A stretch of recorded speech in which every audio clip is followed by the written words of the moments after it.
ওখানের বেরিয়ে তো সব সময় একটা ব্যাগের ভিতরে কাপড় লইয়া জামাইরে ডর দেহাই রাহে কিছু কইবা ফোন দিয়ালা। আর বেডির মোবাইলও তো মিনিমাম ৩,৫০০ নাম্বার আছে।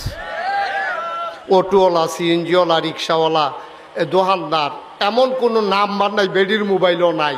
সেইটান আবার মাইদে মাইদে মাইদ্রেত ফোন দিয়া ভাবি শরীরটা কিরম, তো যেই রকম এবিডি হে বেড়া সেই রকম এতে রিক্সাওয়ালাও তো এইরকমে নাউজুবিল্লাহ কইতেন না।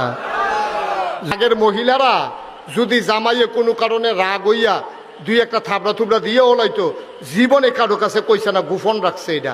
আর ওখানের বেরিয়েছে আপনি খালি কইছেন বেড়ি চিল্লান দিয়া পুরা গাড়াত গেছে গা দৌড় দিয়া। ফিস করা রাস্তার মধ্যে যখন হাত ব্রেক করছে ঠুসই একটা আওয়াজ হয়েছে, তাই না নাই, ঠিক কিনা কও? আম্মা তুমি তো টিউব, আব্বা হইল টায়ার। আল্লাহ আব্বারে বানাইছে শক্ত কইরা, এটা ফিস করা রাস্তার মধ্যে ব্যারেক ধরে ঘষা খায়, কালা হয় রাস্তাটা, কিন্তু আব্বাই ফুটে না। কিন্তু তোমার ভিতরে আব্বাই আঞ্জা দিয়ে ধরে রাখছে, আমার বউয়ের গাও আসর দিও না, ঠিক কিনা কও? তোমার ভিতরে নাকি আব্বাই সব ঘষা লইতে আছে, ইটের ভিতরে উষ্টা লইতে আছে, হাত ব্রেক ধরতে আছে, কাঁডার গুতা খাইতে আছে।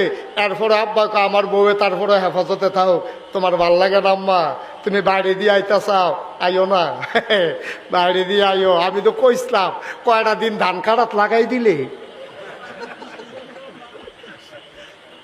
15-20টা দিন দিলে দেখলাম সুযোগ হয়ে গেল। আর আবেগ ভালোবাসা থাকলেও নইল আব্বা। বেড়ায় দরখাস্ত দিছে রুনের লেগে, কয় না বেড়াই তারা তো দেওয়ান যেত, এই ঋণ ফাইব বেড়িয়েছে, এই বেডিরে লইয়া গেছে বেড়ায়। এরপরে বেড়ার বেরিয়ে গেছে, পরে টিপসই দেন, বেডির টিপসই বিলে হয় না। অফিসারে আইয়া সেটা বেডির হেগুল দিয়া ফেস দিয়া দইরা হাতের মধ্যে বেডির শৈলবারে এক আপ দিয়ে উঠছে, জীবনে কোনো ভিন্ন পুরুষ ধরছে না। আর যে অফিসারে আমার হাত দইরা লাইছে, আবার টেহার চিন্তা না হইলে তো আবার টেহাও দিত না টিপসই না দিলে। এখন বেরিয়ে পয়লার দিন সরম মাংসে হাত দইরা, পরের দিন বেরিয়ে আপনি আর প্রত্যেক দিন যাবেন কিতে, আমি তো লালমাইসি নিয়ে একটা অটো ঠিক করিয়া দেন। এর পরের দিন দিছে অটো ঠিক করিয়া, পরের দিন অটো ঠিক করবেন কিতে, অটো ড্রাইভারের নাম্বার রাখছি, আমি তো যাইতাম পরে আপনি পাত্র যাইয়া। এ ভিডিও ওখানে একলা একলা অটো ড্রাইভারের এখনো গেছে, টেহা তুললেন না, আগে বাইক দিত। ওহন এ ভিডিও আল্লাহ করলে চিন্তা করছে। আর লালমাই যখন গেছি বাজারটাই কইরাই, ওহন এ ভিডিও কাঁচা বাজারের ভিতরে, মাছ বাজারের ভিতরে, ফেস বাজারের ভিতরে আমরা বেরিয়েতে গিয়ে উঠছে, ঠিক কিনা? জীবনে কাঁচা বাজারে কেউ বেরিয়ে দেখছে না। বংশাবলী মানুষ এখনো বাজারও বেরিয়ে পারায় না, এখন মাছ বাজারও বেরিয়ে, ফেস বাজারও বেরিয়ে, তরকারি বাজারও বেরিয়ে তার